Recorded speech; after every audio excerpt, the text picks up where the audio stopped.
बेलनाकार स्तंभ का व्यास, वही दिया है, लिखेंगे बेलन का व्यास। सवाल चौथा में हमको दिया गया है बेलन का व्यास कितना दिया है जी? 50 सेंटीमीटर ये दिया है।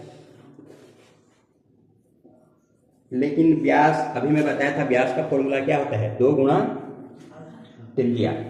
व्यास होता है 2 गुणा त्रिज्या। अभी लिखा था बराबर दिया है 50, यहाँ से त्रिज्या ले आएंगे, r बराबर 50, 2 का इधर गुणा है उधर जाएगा तो भाग, 2 एकम 2 पच्चीसम, ठीक है, आप पटा लेना अपने से। तो त्रिज्या r बराबर कितना मिल गया आपको? 25 सेंटीमीटर। r इसलिए ज्ञात है क्योंकि फॉर्मूले में r का जरूरत पड़ता है। ऊंचाई कितना है जी? ऊंचाई दर्शाते हैं h से, वो दिया है 3.5 मीटर। एक काम और करते हैं, ये मीटर में दिया है, आगे कुछ और है वो भी मीटर में है, प्रति वर्ग मीटर। तो ये जो सेंटीमीटर है इसको भी मीटर में बना दो, ठीक है। मीटर बनाने के लिए 1 मीटर बराबर 100 सेंटीमीटर, 100 से भाग कर देंगे, ठीक है। 2 घर है तो 2 घर बाद 0 लगाओ, ये है 1 2, 2 घर बाद 10.25 मीटर, ये कुछ नहीं। अब बेलन का वक्र पृष्ठ क्षेत्रफल, बेलन का वक्र पृष्ठ का क्षेत्रफल आपको पता है क्या? नहीं पता है। फॉर्मूला होता है, क्या होता है? 2 पाई आर एच, वक्र पृष्ठ का होता है ना जी, 2 पाई आर एच। सब मान यहाँ दिया है, यहाँ रखेंगे। 2 गुणा पाई का मान 22/7, आर का मान दिया है कितना दिया है? 10.25 मीटर, गुणा ऊंचाई कितना है? 3.5 मीटर। ये समझ में आया? चलो अब कटाने का कोशिश करते हैं। 7 की पहाड़ा से 7 एकम 7 और ये 7 पंचे 35 होता है। लेकिन देखो 1 घर बाद दशमलव है तो आपको 1 घर बाद दशमलव लगाना पड़ेगा, ऐसा समझ में? अब ऊपर बचा है, नीचे कुछ है ही नहीं, सब को गुणा कर देंगे। तो ये 5 दूनी 10 बनेगा 10, लेकिन 1 घर बाद दशमलव है तो 1 घर बाद दशमलव गुणा 22 बचा है और बचा है 0.25। यहाँ तक कोई दिक्कत है?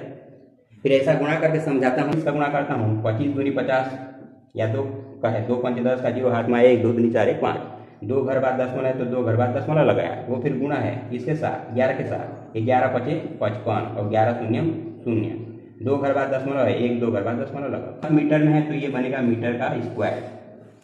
लेकिन हमको ये नहीं पूछा है, मैं लिखूंगा अतः बेलन के वक्र पृष्ठ को क्या करना है? रंगाई करना है।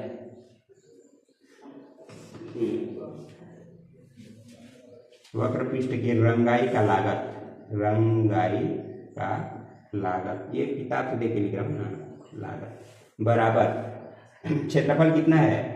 5.5, ठीक है। और प्रति वर्ग मीटर कितना दिया है वहाँ? 12.5 रुपये। 1 का 5.5 हमको करना कितना है? सॉरी, 1 का 12.5 रुपये और हमको करना कितने का है? 5.5 का है, इसलिए 5.5 गुणा 12.5। समझ में आ रहा है कि नहीं आ रहा है? मैं ज़्यादा बता दे रहा हूँ। देखो अब फिर वही हो गया, 5 गुणा 11, 11 पचे 55 और गुणा 12.5। देखोगे जी, नहीं देखो कैसे समझ में आएगा? या फिर बन जाते हैं बोलते तो मैं नहीं बताता। 5 पचे 25 का 5 हाथ में आया 2, 5 दूनी 10, 2 12 का 2 हाथ में आया 1, 5 एकम 5 और 1 6, 1 घर बाद दशमलव, 1 घर बाद दशमलव, 5 से तो हो गया, बचा है 11। अब ऐसा तोड़ के क्यों करता हूँ? क्योंकि 11 वाला मौखिक बनता है, ठीक है। अब देखो इसको कैसे करते हैं, जब 11 से गुणा करना तब के केस में ये लगाओगे। इधर है 5 पहला वाला, तो इन दोनों को जोड़ोगे कितना हुआ? 5 2 लिख दिए। इन दोनों को जोड़ो कितना हुआ? 6 2 8 लिख दिए। और लास्ट में क्या है? 6। ये हो गया गुणा। कितने घर बाद दशमलव है? 1 घर बाद, ये लगा दिए। आंसर आ गया। अब ये रुपए में है ना, सेंटीमीटर मीटर इसका नहीं होगा, हम क्या लागत पता करें। तो 687.5 रुपये आपका आंसर। समझ में आया कि नहीं आया? नोट करेंगे, हो गया इसका।